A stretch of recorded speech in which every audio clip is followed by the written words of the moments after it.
What's most important to you when buying windows, siding, or doors? Is it energy savings, cost, quality, or warranty? Window World offers it all by searching Window World today. Good evening and welcome into the WHKY News. Today is Thursday, August 29th. I'm Ralph Mangum, wondering where in the world did this month go? Remember, you can watch the WHKY News on over-the-air TV each weekday on channel 14.2, and of course, we are still online at WHKY.com and on our YouTube channel.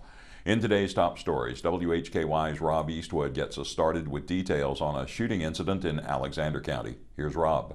This incident occurred in a bank parking lot here in Alexander County Wednesday morning. Police say the shooting stemmed from a road rage incident earlier. There were no injuries reported in this incident. The suspect has been released on bond. He has a court date scheduled in October.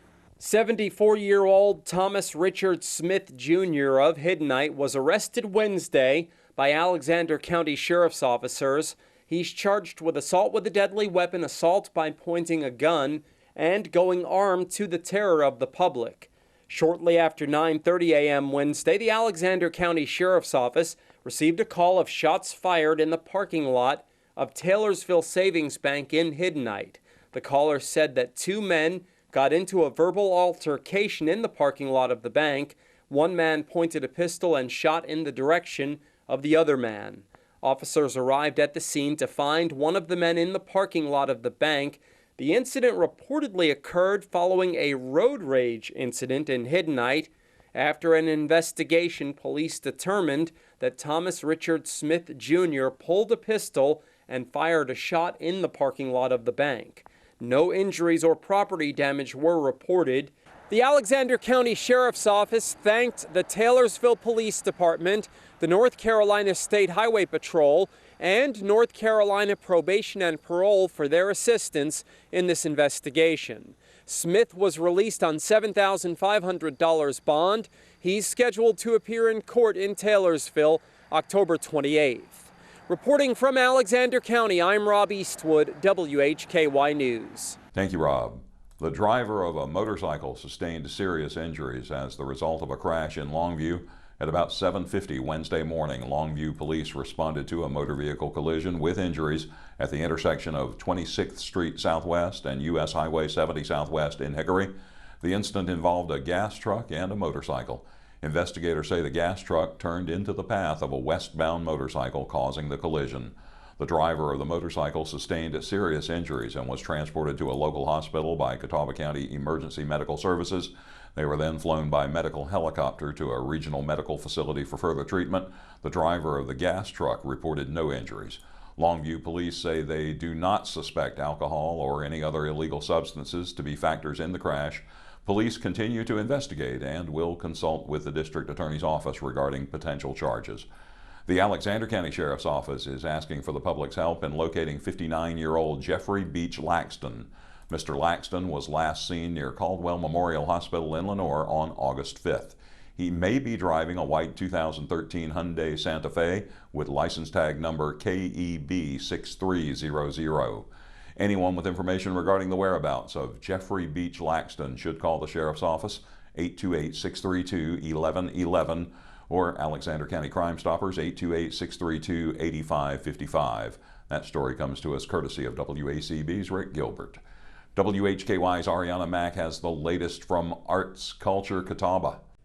On August 27, 2024, Arts Culture Catawba, formerly known as United Arts Council, held a reveal of their new strategic plan in the Drindle Auditorium on the Salt Block. This is a look into what Arts Culture Catawba plans to stand for and achieve in the next 10 years. We have a PR and marketing committee who met, almost 2 years ago now, that started the process for getting us to get into our new brand, which we actually actually launched it back in May with our annual meeting, but we're going to spend the next 2 years making sure people know about it. So Arts Culture Catawba. So we were originally United Arts Council of Catawba County. So we kept arts and we kept Catawba because those are two very important words in that name. But we added the word culture because our community is made up of a lot of folk and tradition keepers and culture bearers, as well as history and science organizations that we support. So we really wanted to make sure that that word culture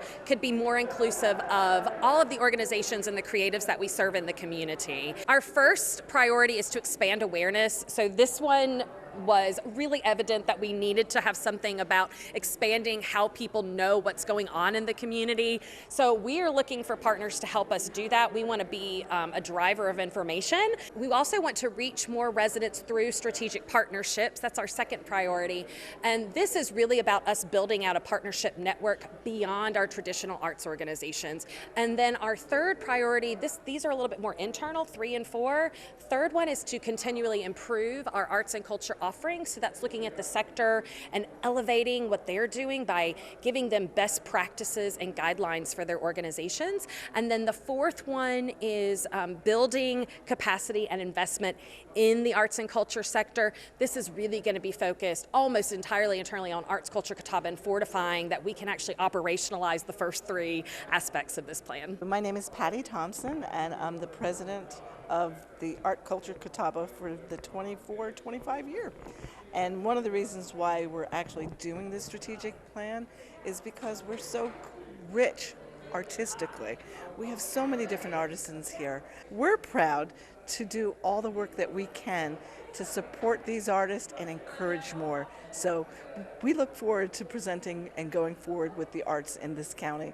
This is a great way to start. We're very pleased. To stay connected with Arts Culture Catawba, visit their website, artscatawba.org. I'm Arianna Mack for WHKY. Thank you, Arianna, and thanks to Ingrid Keller and Patty Thompson for their time as well. Up next, Rob, Arianna, and I have your crime report. Rob reports as a man has been sentenced in a meth trafficking case, and Arianna has 3 Caldwell County arrests. I also have the details on the arrest of a Morganton man who faces sex offense and meth charges. In local sports, Jason Savage has high school volleyball and soccer, plus a preview of tomorrow's high school football games. Jason also has news from App, and he'll tell you about a wild win for the Crawdads. In Community Focus, Arianna reports on this year's Morganton Festival. And as the holiday weekend approaches, Rob will tell you all about the Booze It and Lose It initiative. Sunny with a high in the low 90s today. We do have a 20% chance of a stray thundershower tonight, around 90 again tomorrow, and then in the upper 80s for the weekend. We could see some rain, a 25% chance tomorrow, 30% Saturday, and a 50-50 chance on Sunday. We'll still be in the low 80s Monday, but then some cooler weather will arrive with highs for most of next week in the low to mid 70s and overnight lows generally in the upper 50s. An up-to-date forecast is always there for you at WHKY.com. I'm Ralph Mangum. You are watching the WHKY News.